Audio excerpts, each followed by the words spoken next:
Kalian pasti pernah mendengar lagu ini. Lagu yang sangat dilarang oleh Orde Baru saat berkuasa. Lagu Genjer-Genjer yang diciptakan untuk menggambarkan situasi dan kondisi masyarakat Banyuwangi di masa penjajahan Jepang.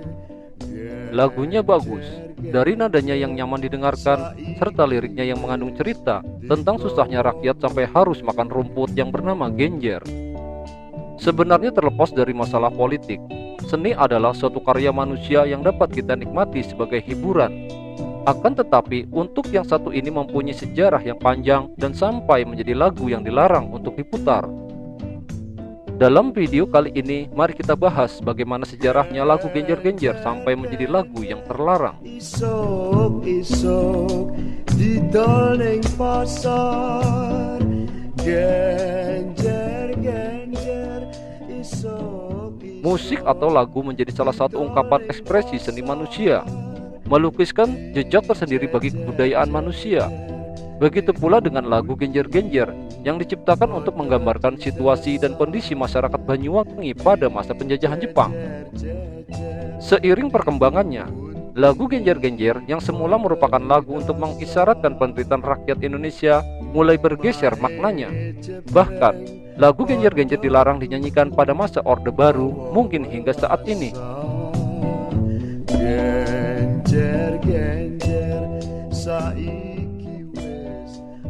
Jepang yang berhasil merebut kekuasaan Belanda kemudian membuat kebijakan-kebijakan pemerintah yang ternyata lebih kejam. Hal tersebut mengakibatkan kesejahteraan masyarakat Indonesia semakin tidak mampu, bahkan berada di garis kemiskinan. Genjer yang merupakan jenis tanaman liar yang hidup di rawa atau persawahan biasanya digunakan untuk pakan ternak, sampai harus dimakan menjadi lauk santap saat menyantap nasi. Karena hidup sangat sulit pada waktu itu, banyak rakyat yang kelaparan sehingga genjer pun akhirnya dimakan. Akan tetapi sampai saat ini genjer masih menjadi makanan favorit bagi sebagian orang. Muhammad Arif adalah seorang seniman using masyhur dari Banyuwangi yang aktif di Lembaga Kebudayaan Rakyat atau Lekra. Lekra ini dikenal sebagai organisasi underbau atau organisasi sayap dari PKI. Lekra didirikan pada bulan Agustus tahun 1950 sebagai respon terhadap gerakan gelanggang sosial nasionalis dengan A.S. Darta sebagai sekretaris jenderal pertamanya, dengan menerbitkan mukadimah yang berarti pengantar sebagai panggilan nyata bagi orang-orang muda, terutama seniman dan penulis, untuk membantu dalam membangun Republik Rakyat Demokratis. Pada tahun 1942, Muhammad Arif menciptakan lagu Genjer-Genjer sebagai gambaran kondisi warga Banyuwangi saat penjajahan Jepang. Sebelum penjajahan Jepang, genjer adalah tumbuhan untuk makanan ternak. Ketika Jepang datang, banyak warga kelaparan dan terpaksa memakan tumbuhan yang awalnya hanya dianggap hama itu. Lagu Genjer-Genjer menjadi populer saat dinyanyikan ulang oleh Bing Slamet juga oleh Lilis Suryani pada tahun 1962. Pada masa pemerintahan Soekarno, banyak musikus memainkan lagu ini di istana. Kepopuleran lagu ini lantas dimanfaatkan oleh Partai Komunis Indonesia untuk berkampanye.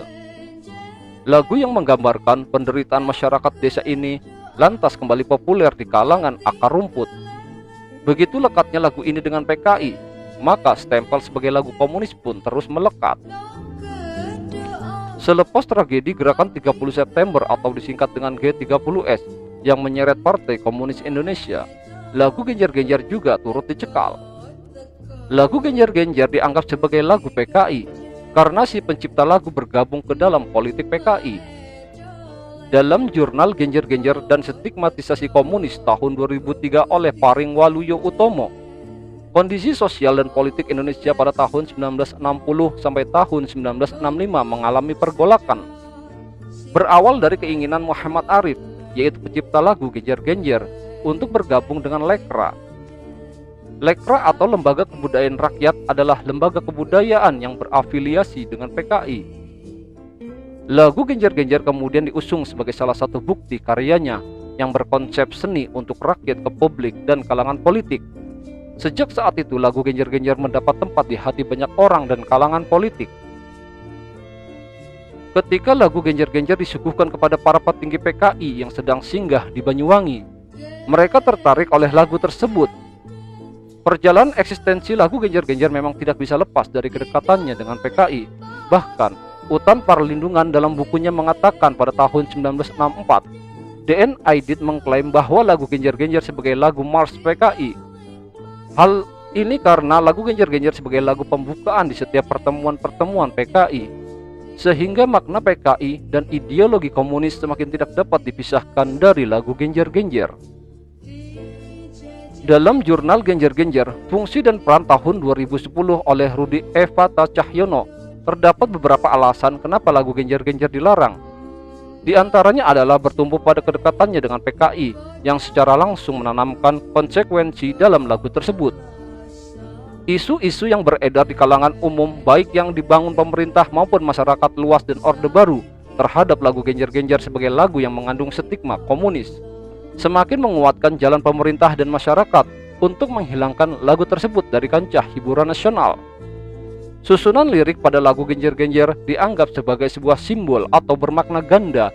Dari situlah pemerintah Orde Baru merasa perlu mencekal adanya lagu Genjer-Genjer untuk menutup langkah PKI. Itulah sekelumit kisah tentang sejarah lagu Genjer-Genjer yang dicap PKI. Semoga informasi ini bermanfaat. Terima kasih sudah menonton.